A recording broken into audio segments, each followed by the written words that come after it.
Hello everyone, আসসালামু আলাইকুম। আশা করি ভালো আছেন। আজকে এবার নতুন একটা ভিডিও নিয়ে আসলাম। এই ভিডিওতে আমি BOYA MM1 মাইক্রোফোনটা রিভিউ করব এবং দেখতে পাচ্ছেন আমার হাতে আছে BOYA MM1 মাইক্রোফোনটা এবং এই মাইক্রোফোনটা আমি প্রায় 1.5 বছর ধরে কিনছি এবং 1.5 বছর ইউজ করার এক্সপিরিয়েন্সটা শেয়ার করব।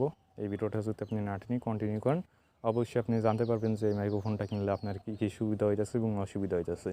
সো বিয়াস, তাহলে এই ভিডিওটা শুরু করা যাক। প্রথমত মাইক্রোফোনটা কিনলে আপনারা মাইক্রোফোন পাবেন, তার সাথে 2টা কর্ড পাবেন এবং এই কর্ডগুলা ইউজ করা হবে হলো একটা মোবাইলে আর একটা হলো আপনার ক্যামেরায়।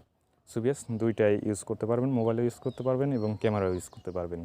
এবং এই মাইক্রোফোনটা আপনি যদি ক্যামেরা কিনেন তাহলে অবশ্যই আপনারা এই মাইক্রোফোনটা কিনবেন, কারণ এই সাইডে কিন্তু আনটা দেওয়া আছে, সাথে কিন্তু ক্যামেরার সাথে কিন্তু অ্যাডজাস্ট করতে পারবেন এবং কোনো প্রকার আপনার ঝামেলা হবে না।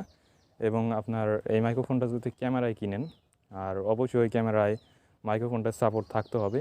আর সাপোর্ট থাকলে আপনারা অবশ্যই এই মাইক্রোফোনটা যেই সময় ক্যামেরা কিনতে যাবেন ওই সময় নিয়ে যাবেন, কারণ ওই মাইক্রোফোনটা নিয়ে গেলে আপনারা চেক করে আনতে পারবেন যে মাইক্রোফোনটা আপনার ক্যামেরায় সাপোর্ট করবে নাকি করবে না। যদি সাপোর্ট করে তাহলে তো ক্যামেরা কিনলেন, আর যদি সাপোর্ট না করে তাহলে অন্য মাইক্রোফোনটা ট্রাই করে দেখতে পারেন যে ক্যামেরায় সাপোর্ট করে কিনা। যেমন আমি ক্যানন 700D ক্যামেরা কিনছি এবং ক্যামেরায় কিন্তু আমার সাপোর্ট করতেছে না, এবং করতেছে কিন্তু আপনার বাহিরের নয়েজ দেখি বেশি একটা ক্যাপচার করে ফেলে।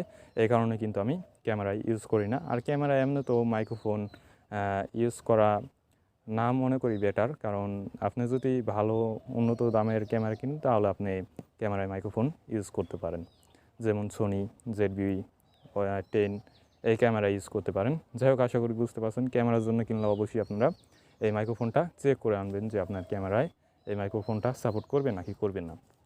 আর মোবাইলের জন্য যদি আপনি এই মাইক্রোফোনটা কিনেন তাহলে 100-এর ভিতরে 100 দিব, কারণ মোবাইলে স্ক্রিন রেকর্ডার দিয়ে যদি আপনি ভিডিও তৈরি করেন তাহলে কিন্তু আপনার ভয়েস, আপনি যেটা বলতেছেন ওটাই তারা ক্যাপচার করবে, মানে এই মাইক্রোফোনটা, আর আপনার বাহিরের কোনো নয়েজগুলো বেশি একটা ক্যাপচার করবে না, আর ক্যাপচার অনেক কমই করবে। আশা করি বুঝতে পারছেন। আর আজকের এই ভিডিওটা এই পর্যন্ত ছিল এবং এই ভিডিওটা শেষ পর্যন্ত দেখার জন্য অসংখ্য ধন্যবাদ আপনাদের। আর এরকম ভিডিও পেতে অবশ্যই আমাদের ইউটিউব চ্যানেলটাকে সাবস্ক্রাইব করে পাশে থাকা বেল আইকনটি অন করে দেবেন। আসসালামু আলাইকুম, থ্যাংক ইউ সো মাচ।